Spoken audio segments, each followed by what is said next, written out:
Poddin My Noggin, hosted by CK Sims, creating a platform to elevate, educate, and heal by creating a space where people can share their stories of struggle, triumph, and redemption.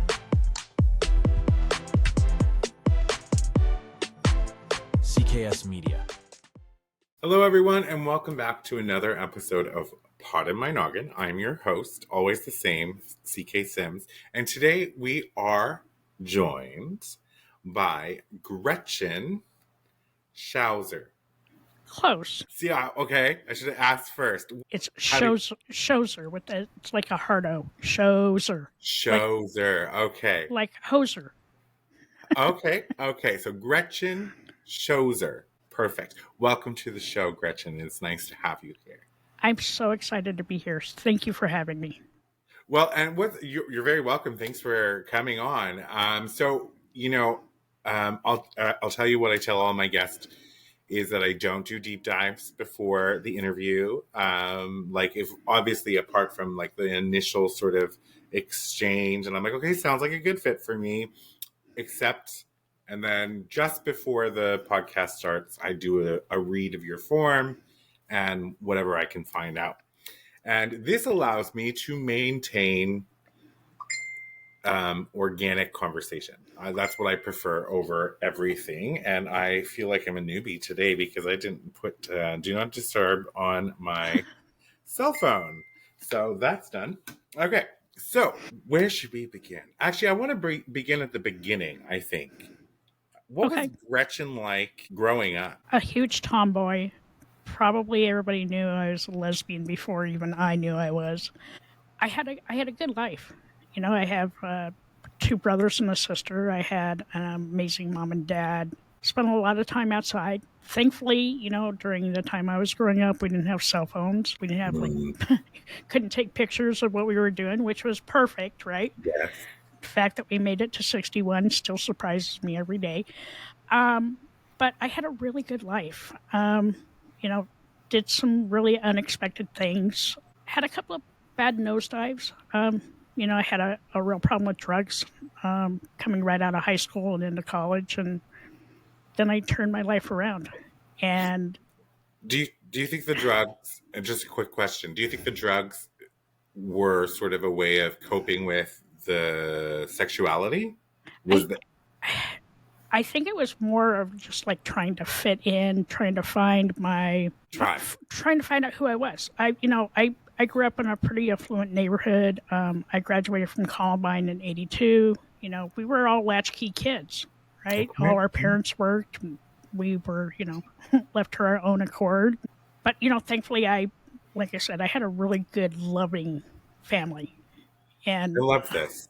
I was excited. My parents accepted me for who I am. I never thought differently. And I was super fortunate. How beautiful is that though?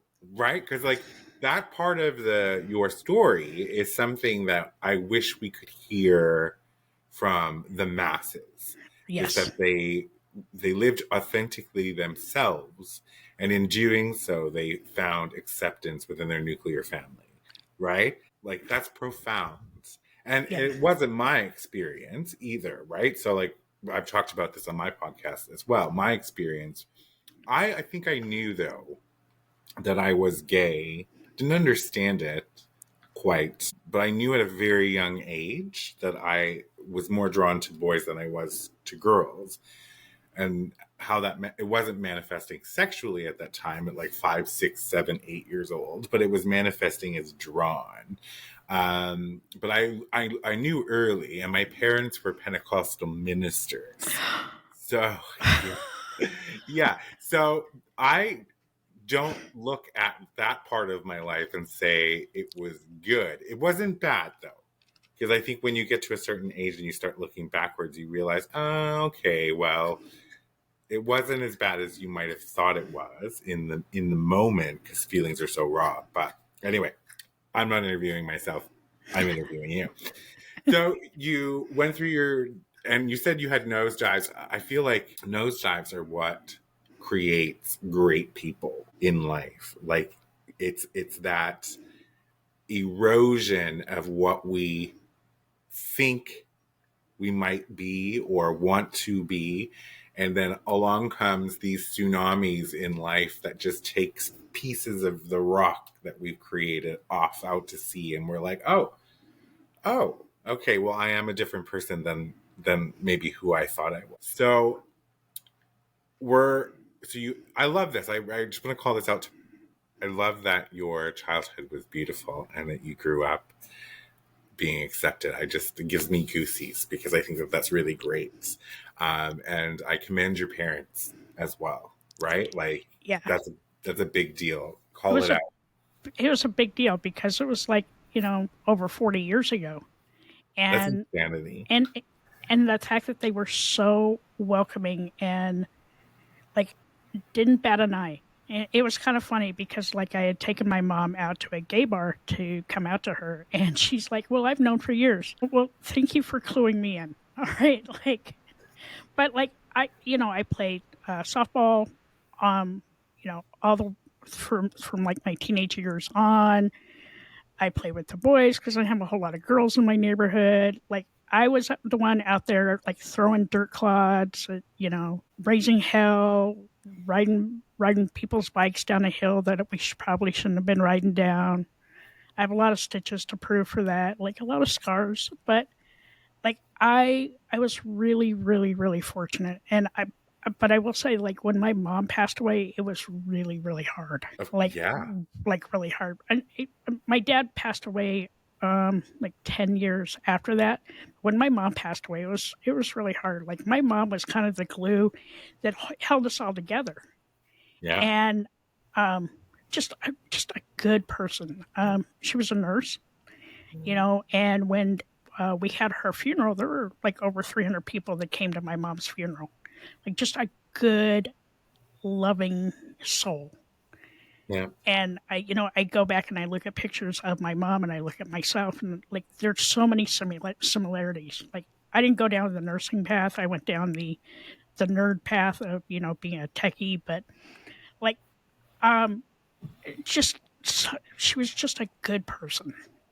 She had her own quirks too. So Of course. Well, everybody does. I don't think anybody's ever perfect because I don't think perfect is real, for one. No. I think it's this illusion that we're sold, and we try to strive for, but it's fruitless because we can never be perfect. What is even perfect? But I love that, and it just sounds to me like your mom was a good person, but then and a natural carer, that she decided to take that natural caring and make a business out of it, essentially, earn money from it as well. So that was her profession, caring for others as a nurse. And nurses are, in my opinion, are unsung heroes. We do sing them, and we have those conversations, but they don't get enough credit. Yeah, Because they go through some crap. Yeah, well, they see humanity at their worst, right? Mm-hmm. Like, I have to tell you a quick story because I feel like we're friends now. I went, I don't even know how long ago this was, like 10 years ago. And I was in the most excruciating pain I had ever been in my life. My foot felt as if it was broken. Like that's I couldn't put weight on it. I couldn't move it. It was swollen, all of these things. And so it was like 3:00 in the morning. And I was like, I didn't have an accident. I didn't hit it. There was nothing in memory that could contribute to this. So I take a cab to the hospital. I find a wheelchair, like literally couldn't put weight on my foot. Went to the triage station, and I'm not proud, but in my white entitled, like sort of state of painful mind, I was like, I need to be seen some things. And the triage nurse was, you have plantar fasciitis and you just need to go home and stretch it and whatever. And I'm like, I just chose not to accept that. And every single nurse that I came in contact with was telling me the exact same thing. And then I just wouldn't accept it. So I was a bit of a tyrant And that was one of the only times that I was a bit of a tyrant towards nurses. And anyway, I go see the doctor. The doctor comes in. The doctor looks at me. And I'm like, you need to do something, like painkillers, something, like whatever. Plantar fasciitis. I still didn't believe her. I was like, how can plantar fasciitis, this is something that affects lots of people, I did a quick Google, cause me this much pain? I go home and I write the longest, absolute abhorrent review of that hospital and those nurses. Anyway, long story short, the doctor and the nurses all gave me tips to help my situation. And so I was like, whatever, I don't know what to do. I'm in so much pain, I'm going to do it. The next morning, after sleeping with my foot in a sneaker, because that's what, if you don't have a splint, stick it in a sneaker so it keeps your foot straight. I wake up and the pain is lessened.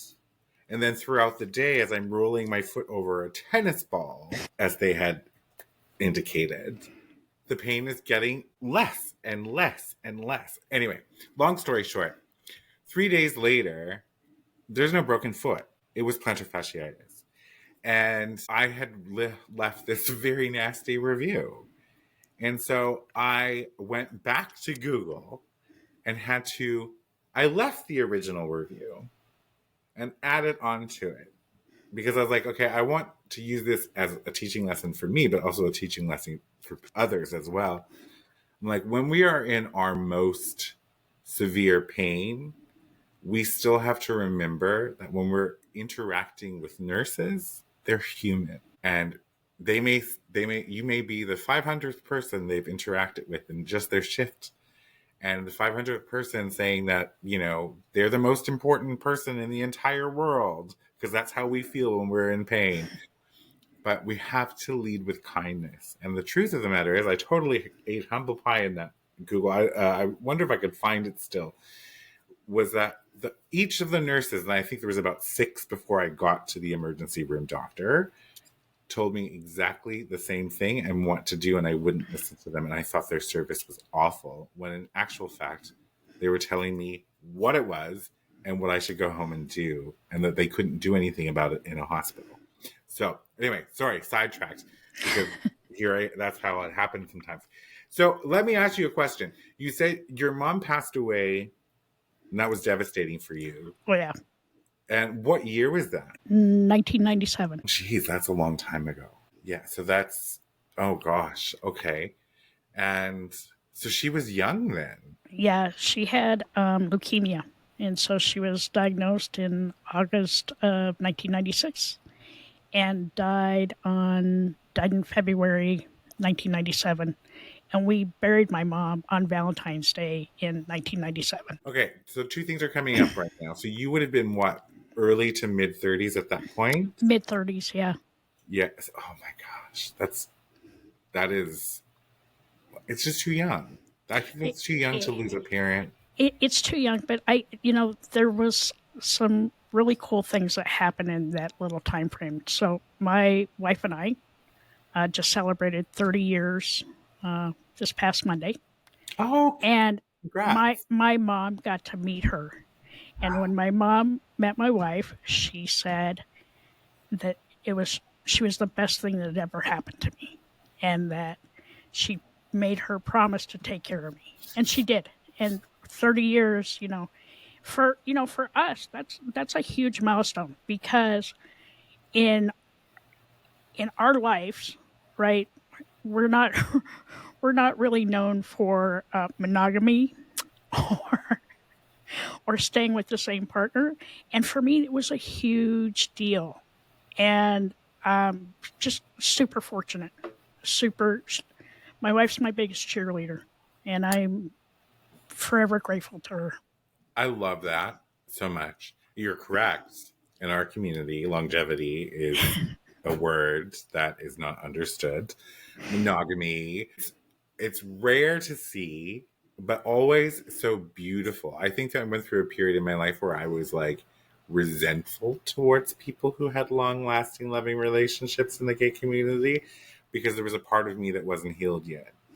And then moved into the part where, when now I hear about those beautiful long relationships, And I categorize it as beautiful long relationships based on how you're telling me and your facial expressions and your energy and that sort of thing. We both know, and I think most people know, that in 30 years you're going to have your ups and downs. Like, that's just relationships. Like yeah. So, like, the key, I'm going to tell you what the key is. The key Okay. is laughter. We laugh every single day. Probably some of the stuff we laugh at is a little irreverent, probably going to go to hell. But you know what? We still laugh. We find joy in every single day, because life is hard. Life But is hard. life is really hard, and you need to be able to laugh off the bad stuff and find common ground and communicate and stand each other up. And I'm so extremely fortunate. I love this. I love it a lot. I think it's fantastic. And I have kind of a bit of a morbid sense of humor. It's a terrible thing. I'm very transparent about it. I will laugh at things that I probably shouldn't laugh at, or find things funny that I should probably find funny. But at the end of the day, it's just also how I process information sometimes. I'm the type of person that if I love someone and they were to slip and fall on their face, I will do two things. One, I will burst out laughing, but in the same moment, I will be reaching to make sure that they're okay. So I am laughing my ass off while making sure that they're okay. It's just how my brain works. So 1990. So on Valentine's Day as well. So have you been able to reclaim Valentine's Day? Oh, yeah, in like a really huge way. So part of my story is I had a mental health breakdown on Christmas Day 2022. I tried to commit suicide. Thank God for that glimmer of hope that things were going to be better, and that somebody picked up at 988. I'm alive today because of 988. So the very next day I started sharing my journey on social media. I got a whole bunch of responses from people thanking me, because now they didn't feel like so terrified and alone in their own journey. And then I would call my manager at the time, and I use that term super loosely because I retired like 4 months after she was my manager. But we'd been friends for 7 years. We would call and laugh every day about the stupidest shit.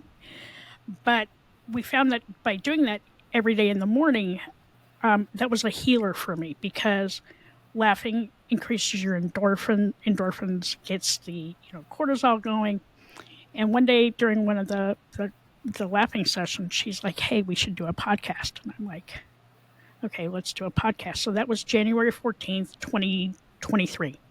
We launched our first episode on February 14th, 2023, to change the trajectory of that day and what it meant for me. And it was such a special day. It's turned out to really change how I feel on that day. And my wife had always made Valentine's Day special for me anyway, because I hated the day. Like it would come up and I'd be like, "Yep, I'm not celebrating this year." And I didn't celebrate for years, but over the last 2 years, I've really celebrated, and I know that in my heart, my mom would have been really proud of me. So For reclaiming that reclaiming power. my power, and listening to that glimmer that things would get better. And like I said, I'm very thankful to be alive today, because my life would not be where it is without that. So I was about to say it's funny, but it's not funny. It's interesting because when we think of glimmers, I always think they're opposite of triggers now, because this is how my brain has associated that word. Hope, right? It can be fleeting. And like you, in 2017, I got further than making a call. So in Canada, I don't know if we have an equivalent of the Trevor Project and 988 You actually do, and it just came into service like 2 years ago. It's 988. Oh, it's 988 here as well? Yes. Oh, bloody brilliant. Okay, and I should know that. I should. So I'm disappointed in myself for not knowing that. But yeah, so in 2017, I had the same sort of experience in the sense that I had been struggling since I was 11, right? And it got its worst and its darkest 2 to 3 years before 2017. And at this point, I was living in absolute darkness and I lost hope. It went away. So I started to experience on a daily basis hopelessness. And that's not great at all, right? So I made the attempt and actually failed, right? Like, thank God. But I didn't in that moment right away when I was awake in a short stay unit. I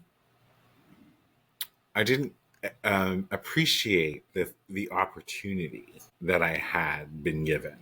And in fact, initially I was kind of coming together with like a plan, like, okay, so I need to like get the F out of here and like don't be such a putz and go do a better job, essentially. And then that by day 2, that's shifted from, okay, so I need to make a decision. Do I accept the help that I'm getting here and like make another attempt at trying this thing called life? Or do I just pretend that I'm okay so I can get out and finish the job?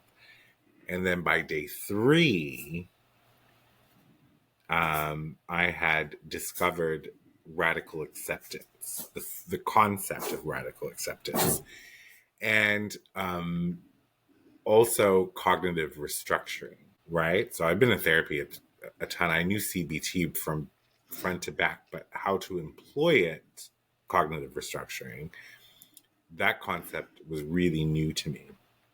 And that was my glimmer.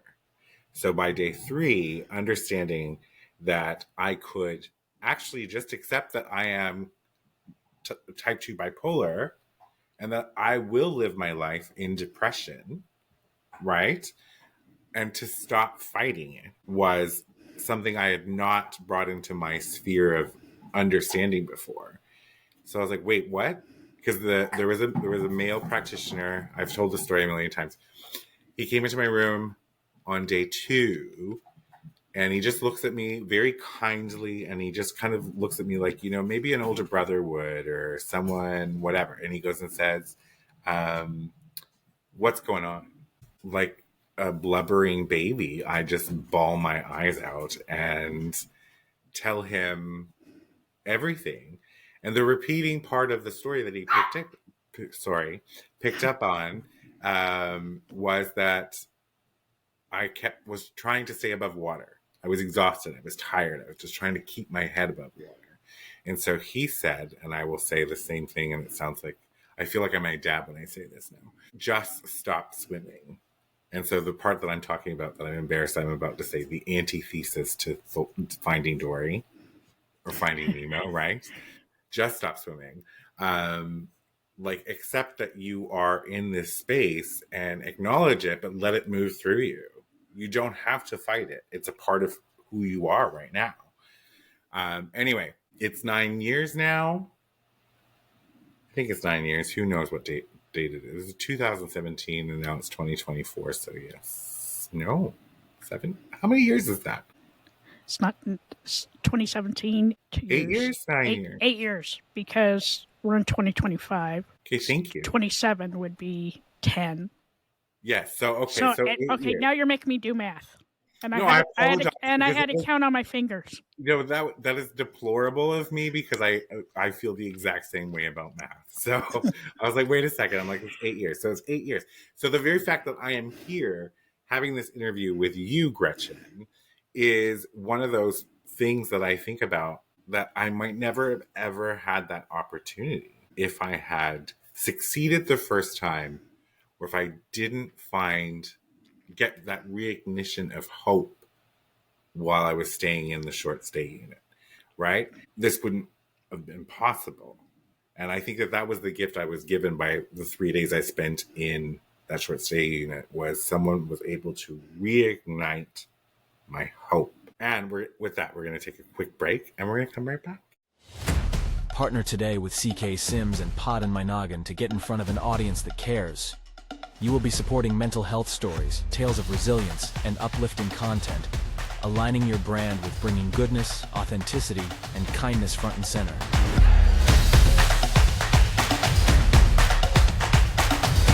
This spot could be yours. Do you have a story of struggle and resilience? One that you want to share with others and possibly help someone through their own struggles? Find the link in the show description and fill out the guest form today.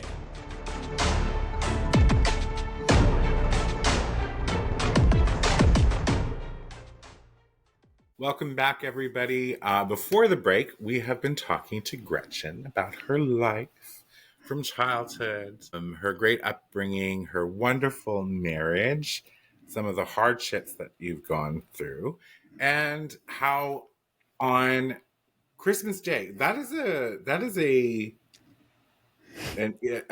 very poignant day to what happened. If you're comfortable with telling. Oh yeah, I'm totally comfortable. So the last quarter of 2022 was the hardest quarter of my life, even harder than when my mom passed away. So I was given the opportunity to take an early retirement for work. In all other times, that probably would have been a great thing. But, remember, there's ageism in the workforce. I was 59 and a half. So that was one of the things. And then my wife ended up getting shingles. She was down for 8 weeks. And if you've ever been around anybody that's had shingles, there's absolutely nothing you can do to help them. I had them.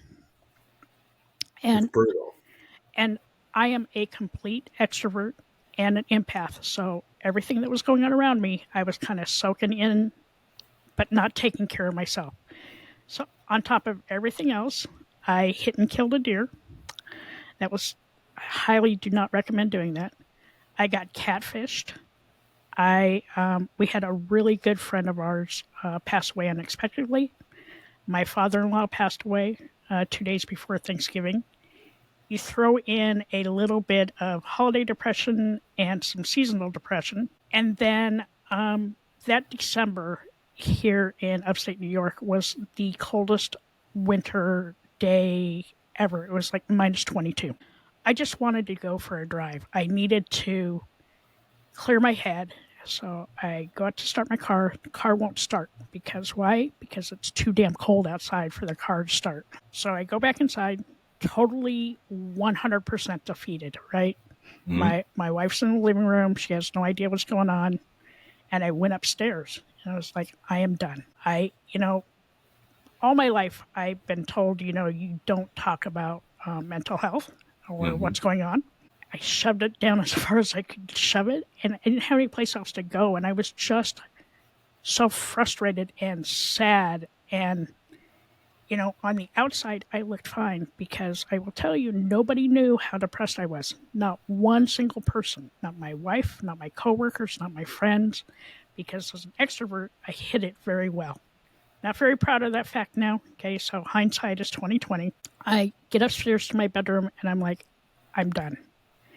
And then I had remembered that I had read an article about 988 in the U.S. and how it was a crisis line and how anybody could call. I couldn't really talk to my wife because I couldn't find my voice or my footing because I couldn't put a name to what was going on in my head. I look fine out here, but on the inside, I just wanted to die. I was just so done. I picked up the phone. I called 988. It was the most compassionate woman I've ever spoken to in my entire life. She literally saved my life that day. We stayed on the phone for almost 2 hours. And she finally got me to a point where I could go downstairs and talk to my wife about it. My wife was mad, right? Because I couldn't open up to her, that I opened up to a stranger before her. But as the months went on and she finally understood that I just didn't have words for what was going on because I didn't understand it. And I was very fortunate that my friends and my family all rallied around me, and they lifted me up when I couldn't lift myself up. It was the most depressed I've ever been. But I'm very thankful for my therapist. I got a therapist right away. I was able to share my journey on social media, just so everybody knew where I was at. And my sole purpose for doing that was to make sure that nobody felt as alone and terrified as I did, because I was 59 and a half and I couldn't figure out what was going on in my head. Yeah. And, my coworker, my podcast co-host, just an amazing human, would find ways to make me laugh at things that we probably should never, ever, ever laugh at, but made me feel better inside. And that was that glimmer of hope that things were going to get better, and they did. Like, my wife told me the other day, this is the happiest she's seen me in 20 years, because I get to live life on my terms now and on nobody else's. So you're being authentically you. I am, 100%. There's power in that. I'm writing a book about my experience from an extrovert's point of view, giving people some tips and tricks to help out your extroverted friends. My PSA on every talk is reach out to your extroverted friends. We mask our depression well. So when you said that too, right? Like when you just said that, like nobody had any idea. It fired off a little light bulb in my mind, because no one but the people closest to me knew, because I told them. I had gotten comfortable talking about mental health like a long time ago. But what's interesting about that is that they only knew what I told them. So they didn't know how bad it was. I diluted the darkness. And I think that that's such an important thing to sort of talk about as well, because we often talk about, the revelations after, and the hope that you can find hope or hang on to it in your darkest hour. But there are people out there. I'm an introvert extrovert, so I am socially activated, but I have like a battery, and it's not that big as I get older. So it drains pretty quickly. And then I have to go back into my den and like recharge. But when I was going through this 3 years, like when you were going through your period of depression and sadness and no one knew, I would go to work. I would move through the motions. I could laugh. I could find things funny. I can do all of the things, and nobody would have had any idea that I was struggling in any way, shape, or form. I was the life of the party, the instigator. So it's you can't spot it. It's not something that you can look at someone and decide, okay, this person is totally fine and happy, because you can't gauge anything that way, because there are people out there like you, like myself, and there's a lot of them, because you'll actually know that most depressed people are extraordinary actors in hiding what they're feeling on the inside. The checking in on your extroverts, checking in on the people that you think are okay, your strong friends, check in on them. Ask them, how are they? Not how you doing, because that's a canned response. You're going to get a canned response. Stop them for a moment. Do something to distract them. Hand on a shoulder.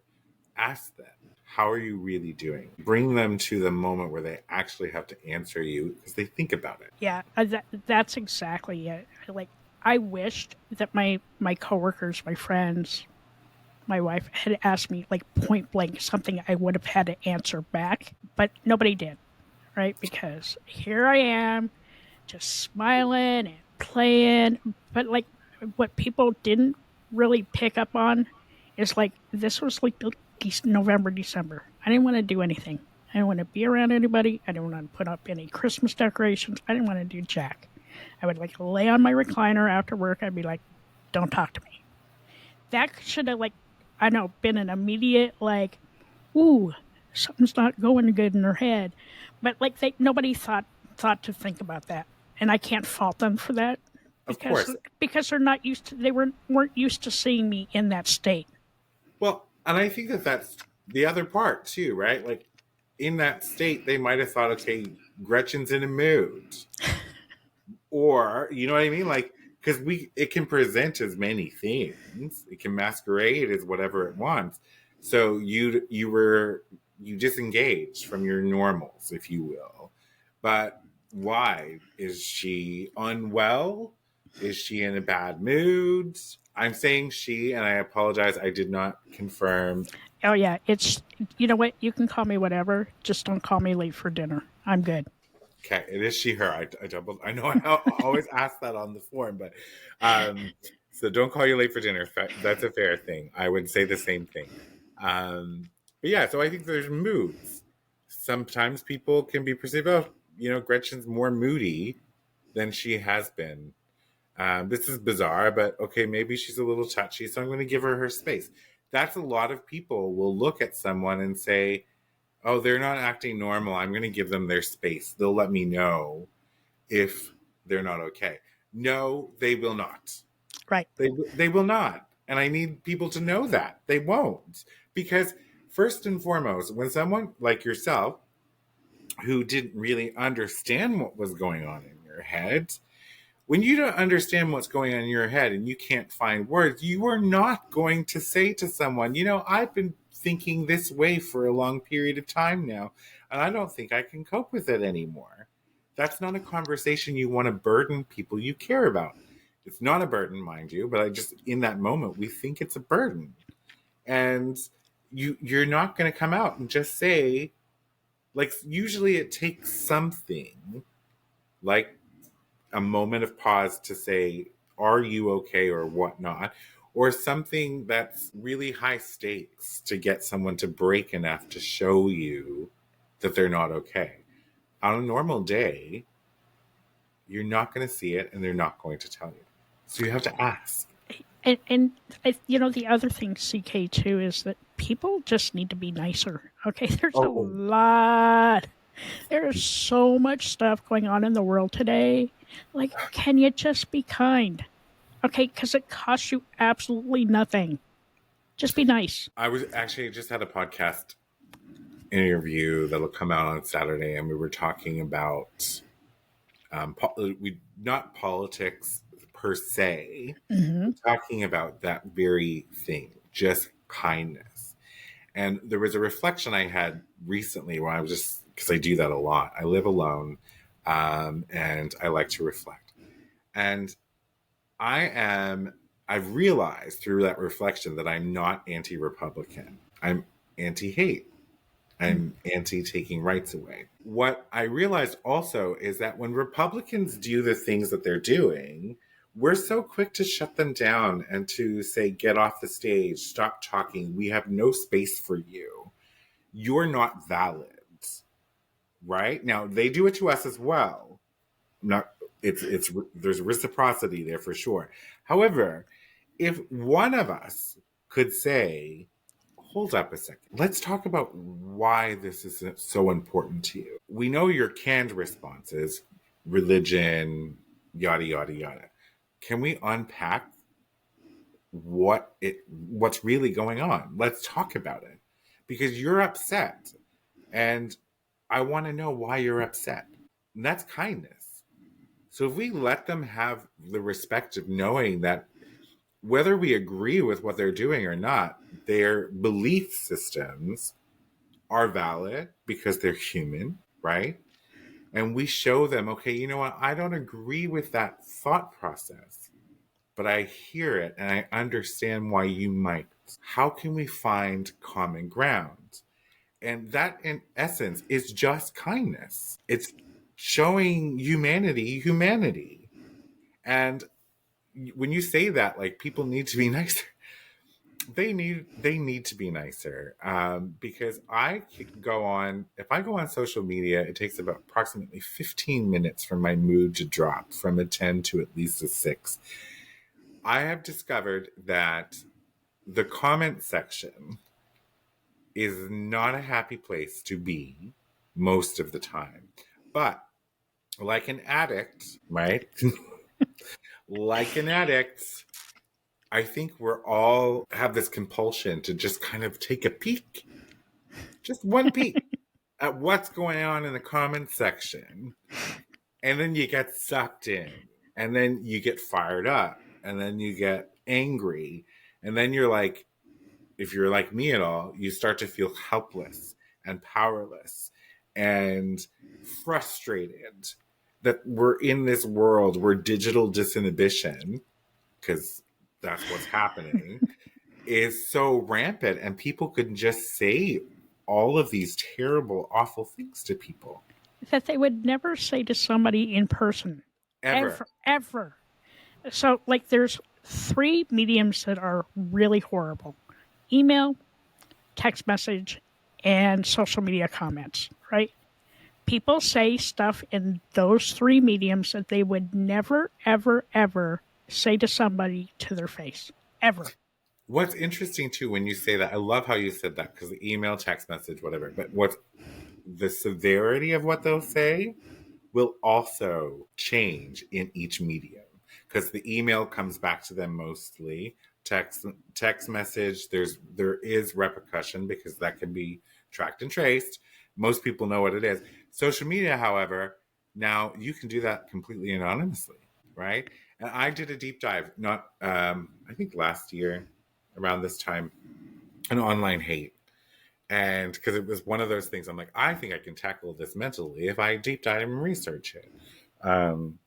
Well, I tackled it enough to know that I'm like, it's just, I can't be in there, right? For the most part.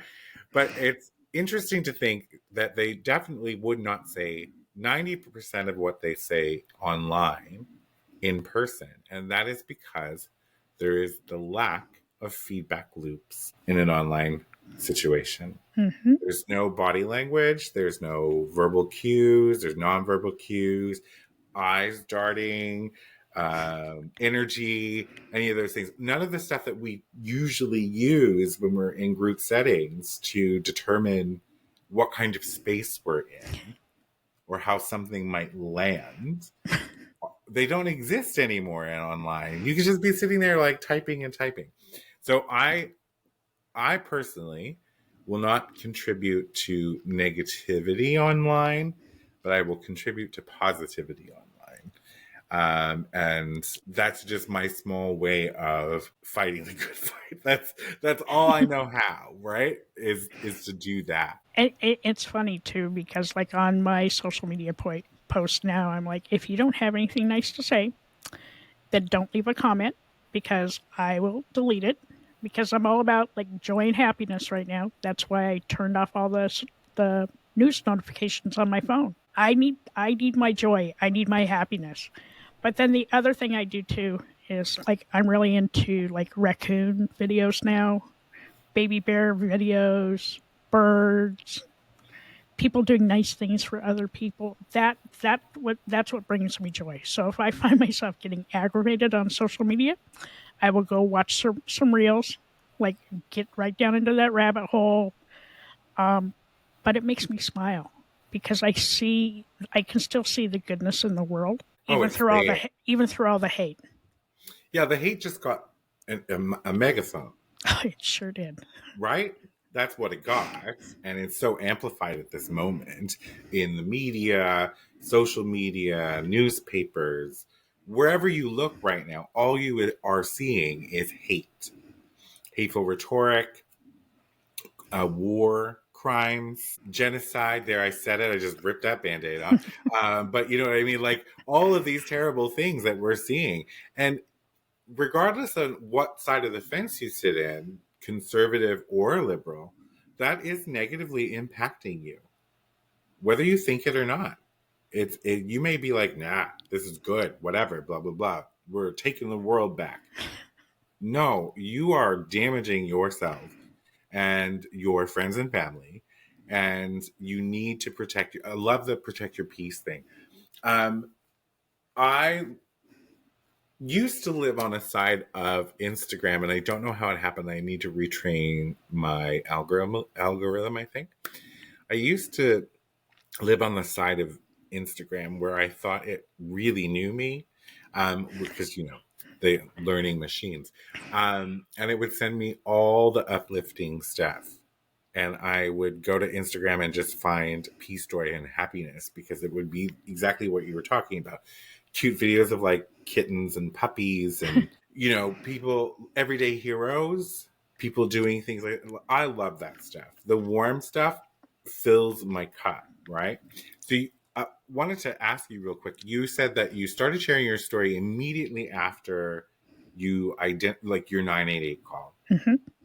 And you had mentioned that you got a lot of like positive feedback at that time. People who were happy to know that they weren't alone, right? I am curious about something, because we were just on a quick topic of online hate, and we're not going to give it anymore. Did you receive any sort of hateful comments during that time? No, I did not. I was very fortunate. I did lose a handful of friends, right? But I was okay with that, because now I was speaking my truth. I felt like I could air out what was going on with me, and I didn't really care about the repercussions. I just knew that I wasn't hurting as much. And like for the first time in like 3 months, I actually cried, and I cried a lot for like 3 weeks. But I didn't care. Like, if you have something negative to say to me, I don't know, maybe go check yourself. Okay. Well, that's exactly what I'm thinking about, right? So when you said you lost a few friends, right? Automatically, my first thought was, okay, you started to shine too brightly, right? It starts to show them all their cracks and their discomfort. And they had to step away, because that's very uncomfortable for them. And my second thought was, hopefully they too will find healing in their journey. And that's truly what my hope was. And, I kept up on with those like daily kind of like journaling posts for about 6 months, and I'd rate my days between like 1 and 5. I had a whole lot of 1s for a long time, and then it started to creep up to like 3s and 4s, and then I had a bunch of 5s that would pop in. And like people were always like chiming in and checking in on me to make sure that I was okay, because I'm everybody's biggest cheerleader. I'm a caregiver by nature. I'm always Like your mom. always giving, and they just wanted to make sure I was okay. And I That's am. beautiful. And I want my story to be a story of hope, because I will tell you, every time we start sharing our journeys, we unlock somebody else's prison. It's poignant and it's true. Also sounds cliche. I know that there's probably some listeners who are out there like maybe eye rolling at this moment. You quit your eye rolling, because it is actually the truth. It is actually the truth. And I just think that I love that you got such a great response to sharing your truth, and sharing such a vulnerable part of your life, right? So one of the things that you had actually said was you were posting your, like, ranking your day from 1 through 5, and you had a lot of 1s, and you could start to see the increase to 3 and then move to 5. That speaks to me, because I think that was my journey as well. And it brings me back, actually, because there's this 6-month period, right, for me, that I was trying to reprogram my thoughts, because that was the source of all of everything for me in a lot of ways, was the negative self-talk that I had, the internal dialogue. And catching those thoughts and trying to reframe them to be neutral or positive was the task at hand. And so I'm an animated person, so I was literally every day like catching thoughts and putting them back inside and all that sort of thing over the course of 6 months, because I was keeping track. It was measurable. in the way that it slowly but surely started to come up. And then I have a puppy. Did I tell you that I have a puppy? No, you have a Okay, puppy. she has a brand new Piper. Come here. So I've had her now for about 3 weeks. She just turned 3 months old. Piper, that's my dinner, not yours. So she's distracting me at the moment. Still such a great thingy. So, all right. The measurable when you're going through keeping track of your life and you're putting your best foot forward and you're being vulnerable every day, right? You're putting yourself on social media. You're keeping score of what your day looks like. Then when you can take a look back. So now your wife told you that you are currently the happiest you have been, or that she's seen you be in 20 years. And I just want to take a moment and sort of sit with that. Like, what does that feel like for you? For me, it's everything. So I took that really crappy time in my life and I turned all that pain into purpose. And now I get to live my truth. And I'm doing things today that if you'd asked me 5 years ago, they weren't even on the wheelhouse, not on the vision board, nothing. I have an award-winning podcast that helps people every week. Our mission is to normalize how we talk about mental health. I got to quit my corporate job and I'm working for myself, right? Like Beautiful. how freeing is that? I get to make a difference every day, not just for me, but for other people around me. And I get to live my truth. And I didn't ever think that I would have that because, like, in those really dark moments, all that negative self-talk is horrible. But I will tell you the thing that helped me the most, and it was the number one thing my therapist taught me, was boundaries. Boundaries are everything. They are beautiful. For the first time in my life, I can actually say the word no and feel okay about it. And it was absolutely the best freeing feeling ever. Oh, God, I love. It's Piper's first time on Poddin My Noggin, but she's literally trying to eat my dinner, y'all. So I have to keep her up, or otherwise she's going to do that. I love that so much because that is also my experience. And like, I think that if we can amplify that for people, is that when you start to live authentically you and you drop away any shame you might feel because you don't say fit the norm, or you're processing information differently, or you're depressed, or you have mental health struggles, or whatever that may be, there is a place that you can end up where you might never have ever imagined before.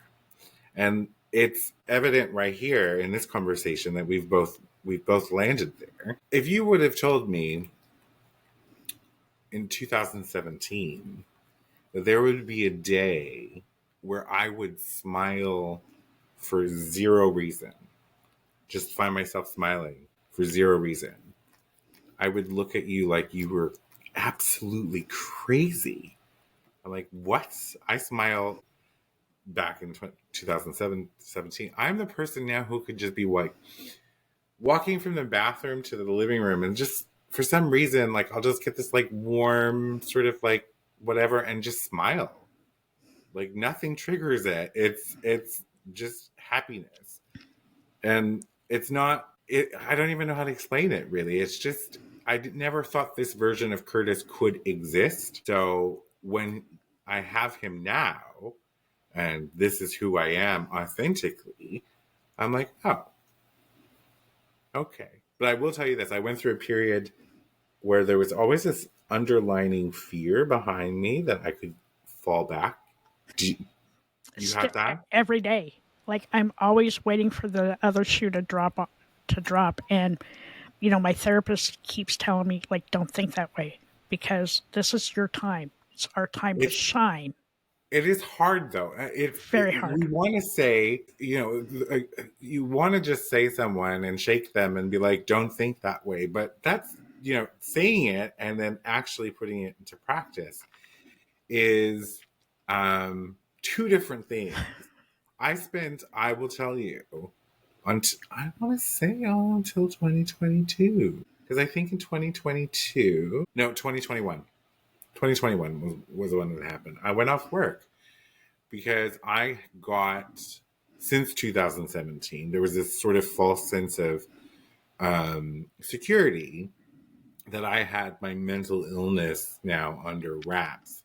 Still always afraid that any day all of it could come flooding back and then I would lose all this wonderfulness that I've created. And it did in 2021, in the beginning part of 2021. It just came back. My bipolar type 2 came back in a massive upswing. And that I felt like I was going to up and move to Mexico and throw everything away. It was during that period and the therapy I received in that period after I realized that I'm like, you know what? Let the shoes drop. Let them drop. Because I know that I can handle it. And I think that you know innately inside you that whatever shoe drops, you can handle it. Yes, the fear's still there. The fear's normal. But I think when you can recognize that if the shoe drops, Gretchen's going to be okay. That's power. 100%. And you know what's funny is while you're saying that, you know, I'm a brand new business owner now. You know, I've had my business open for a couple of months. And, you know, I keep thinking in the back of my head, like, am I really equipped to do this? I am. But I stopped thinking about all the negative stuff that could happen and all the possibilities of what's out there. And being vulnerable and being myself, right? Like, I'm never going to change, ever. I was having a conversation with somebody the other day, though, that really made me think. I've had a lot of really amazing things happen to me over the last couple of months, like things I never planned. And I was trying to explain to somebody that it felt like an avalanche. And they's like, that's all the goodness you put out into the world is now coming back to shower me. And I'm eternally grateful for all of that. But you're deserving. I am, but you know, we're our own worst enemies, right? Oh, absolutely. In the meantime, like while they're telling me that, I'm like, what kind of crappy thing can I say to myself right now? I couldn't think of anything. So I was like, you know what? I said to myself, I'm really proud of myself for where I've been and where I am now and how I get to help people smile every day. And for me, that's my win. That's powerful and beautiful. And how I know you're going to be okay, right? Yeah, it's I think when you show up authentically, there's a different glow about you, right? Not just about you, about anybody. When you show up authentically, it's like you can see your aura or whatever that may be, that energy that you emit. And it will bring in what you put out. It's just manifestation, really. And the universe is always conspiring for you if you want it to, right? Because I think our thoughts shape our external world as much as they shape our internal world.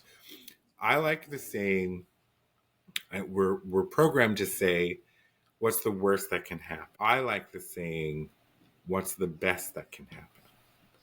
Right? Because it just changes the whole sentiment altogether. Right? When you go through life thinking, what's the best thing that can happen to me today? Then we're already setting ourselves up for whatever that best thing could be. And to me, when I've only spoken to you for approximately an hour, and I think you're very deserving of all of the blessings and wonder that's coming into your life. I know we're our worst enemies. I know this, like, because I feel like, you know, we're sharing similar paths. Our brains will try and sabotage all of the good and the happiness that surround us. But we just got to keep pushing through. One thing that I've started doing since January is now I wake up every morning and I tell myself what I'm grateful for that day. And gratefulness is a great way to reset your mind. Mm-hmm. I look in the mirror every morning. I tell myself I love myself. Mm-hmm. I look outside my beautiful house. I see deer. I'm grateful for all of that. I am grateful to be alive because I get to see what's going to happen tomorrow or the next day or the day after that. And I get to help change the world. And that makes me happy. I love this. And okay, I'm putting you down, but leave my dinner already. I have problems. So what I love about that is all of the things. Gratitude is my secret weapon. Just 3 things a day. It's often her, because she's just love and curiosity, mind you, and a lot of energy, but she's just love. And no one, I also did not realize ever that having a puppy was this much work. But anyway, I'm happy to have her. I'm grateful for her. But gratitude is so big. So I want to, because I'm cognizant of the time, I want to talk real quick about this award-winning podcast. And I just know that I haven't heard it. I want to now, though. But the podcast is called, and would you normally just say the word? Yep. Okay, so Shit That Goes On in Our Heads. Love the title. I think that that's absolutely brilliant. 1 million plus downloads in 60 plus countries. That's incredible. And when was this one started? February 14th, 2023. So it's not even been that long, and you're at 1 million downloads. So I need to figure out what your secret is. Maybe the title, and maybe just you being authentically you. I don't know what it is, but now I have to go listen. So it's February 14th, 2023. Now, is this by chance your co-host? You have a co-host with this show? I do. Is this the lady we were speaking about before? No. So that is Dirty Skittles. And she was my manager before I retired. We've been friends for 7 years. And just an amazing, fun, caring soul. We get as much out of the podcast as our listeners do. We call it free therapy. We are actually booked with guests until March of 2026. That's incredible. That is incredible. It's wild. We won 2 awards in September of 2024. We won the Women in Podcasting Award and the People's Choice Podcast Award. And we still laugh every day. We would like to know who listens to us, because you know what? We talk about really hard stuff, and yes, we do laugh about some of it. Hindsight is 2020. I can speak for myself. If you want a really good, funny episode, this is the episode. I should have known that something was wrong. So in December of 2022, about 2 weeks before Christmas, we had gone to New York City. Go back and listen to that episode. It's season 1, episode 3. Don't listen around small children. I say the F word a whole lot during that episode. You're my people. I lost my phone.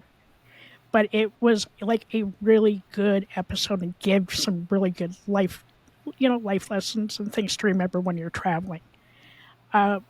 We are 110 episodes in, and I'm thankful that I get to do this with Dirty Skittles. She brings out the best in me every single episode. I love that her name is Dirty Skittles. Just love this automatically. And is Gretchen Schoser your name on there as well? No, my name on that podcast is G-Rex. So as a kid, I'm very small. I'm 4'11". I have really short arms. So my brothers and sister used to call me G-Rex. It's for T-Rex. So I'm G-Rex. So first off, I'm surprised by the really small comment, because this is going to sound ridiculous, but I imagined you and see you right now as being very tall. That's what I see in my mind's eye, is that you're a very tall. I think it's your energy and your spirit is maybe very tall. My body size, 4'11". Shrinking every year. So by the time I hit 62 in a couple of months, I bet I shrink down to 4'10". Well, I think we do that, right? As we get older. Yeah. we do start to shrink. I don't know the science behind it, but they do always say good things come in small packages, right? So Yep. G-Rex comes from growing up. You were shorter with shorter arms. Yep. That's not kind as a child, but Not kind. uh, it's fine. So you've taken that as well, and then you have a message for people who are listening. So, what would you say to people who are listening to this particular podcast right now? It will not be 1 million people. We might get about 50 in total, but everyone starts somewhere. What would you say to them? Protect your peace. Find the things that make you smile every single day. And if you have friends that are usually very happy and very extroverted, please check in on them. It takes one simple text. How are you? But make it a little bit more than that and ask them something that you know they have to answer. You could possibly save their life. Absolutely. You want to break the cycle. You want to break their. I just had the word and it went. But like the canned response sort of automation. The word came back and it went again. Anyway, you want to break that. So don't give them a question that's going to they can just say yes or good. Something they're so used to. The word just keeps coming up and then fleeting the second I try and think of it. I'll think of it at 3:00 in the morning. But yeah, so you want to just break that sort of normal canned response. Auto response. Auto response was the word that I was trying to find. Auto responses, and get them to answer your question. So, Gretchen, what is next for you in this big, wonderful life that we are living right now? A lot. So I'm finishing my book. I was almost done and then decided to quit my job. And I wanted to have that, what I'm doing now, as my final chapter of like what I went through to what I became. Mm-hmm. I'm out there trying to find new customers for my business. I work because I want to and not because I have to. Yes, so you started a, give me a second, a talent, and it should be on my page, but of course, talent and wellness solutions. So it's Schoser Talent and Wellness Solutions. Yep. And so that is going into businesses and helping them foster better well-being for their employees, mental health, that sort of thing. 100%. Because in business, when people are going through change, they forget to take into account employees' mental health. They only show them the future state. They don't show them that transition period. And if you have anybody that's got like Asperger's or bipolar or ADHD, change like that really throws employees off kilter. And so I am developing some programs and some workshops for people to attend and some free ebooks that will help them think about being in that mindset when they're implementing change. And it goes as far as like, layoffs and things like that. Like taking into consideration people's mental health will help your bottom line. And then the technical side of my business is I have 16 years experience with UKG recruiting and onboarding. And so I do implementations, help people bring that software to life. And I get, like I said, I get to do the things that I love the most. I get to work on my podcast. I get to run my business. I told my wife today that, as soon as it gets warmer, I'm going to start taking 2 days off a week so we can go and do something fun. Love this. So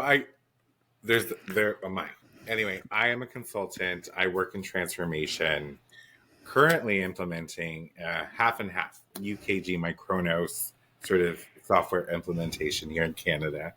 I'm very focused on transformation and the people-centric side of transformation. Like that is my wheelhouse, and making sure that exactly what you just said, like that is if you're going to say that you're people first, then you have to understand that people emote differently, especially people who are already marginalized in, say, with disabilities or disorders, things like that. Not everyone's going to experience that change the same way. So if you're going to come with change initiatives, make sure that they're robust and they're open for all the different types of people that you're going to come in contact with. And change is the one thing in life that's always inevitable. Like we go through it in our personal lives and businesses. Technically, if a business is not in a constant state of change, then it's not growing or innovating. So how can we set up businesses for long-term success and put that framework in for actual change to work for everybody? And people are the bottom line. Oh my god, I could go off on a tangent. We could talk another hour. But the thing for me is we need to look at transformation and start pulling away from numerical transactions and looking at the people. Because yes, when you focus on the people, if you started to make that shift today, you are not going to get those numerical KPI victories really quick, like you would if you just sort of laid off half your workforce and we're like, look, all the profit that we retained in this quarter. You lost all your people. Like, come on, like this makes no sense. But in the long run, you're future-proofing your business because you are creating buy-in and loyalty with those people because you care about them. And when you care about people, they care about you back. Typically, that's how it works. Kindness is reciprocated often. Then people might be shocked at first that you actually give a damn about what's going on in their lives. But when they start to learn that you mean it and that you're authentic, then there ain't nobody in the world that could come between that particular employee and you as their leader. Nobody. 100%. Like I said, kindness costs nothing. Nothing. Absolutely. And be kind to yourself, right? Like everybody also needs to remember patience and grace. Yes. Wise, Gretchen. You have been an absolute delight. So for anybody at home, I want you to go, because I'm going to now as well, check out Shit That Goes On in Our Heads. It's by Dirty Skittles and G-Rex. Okay, I got it right. Perfect. Then also, I know you're in upstate New York, correct? Mm-hmm. Yep. But do you do this work only in person, or do you do it? Are you open to remote opportunities as well? I prefer remote because it's just easier. Like we can do everything remotely, and it's perfect. Absolutely. And I love it. I get to meet. Your business can be global. It can be global if I want to. If I want to take my laptop and go fishing, I can still do my job. I love helping people. I like making people think about what they're doing and doing it with a smile because change is, like you said, change is hard. Not everybody is very well acclimated at going through change. But yeah, I'm remote, but I would travel if I needed to. Maybe by car because I'm not really into flying right now. No, well, I can understand why. So that's a different topic, a podcast episode, but I can understand why. So by car. So upstate New York, y'all, if you are looking for someone to help you set your business up for change and wellness, because this is a big part of that puzzle, okay? People whose well-being being good means your business is going to be good. It's very simple. So if you need help with that, reach out to oh my gosh, Schoser. I almost said it the other way with the first way I said it. Schoser Talent and Wellness Solutions.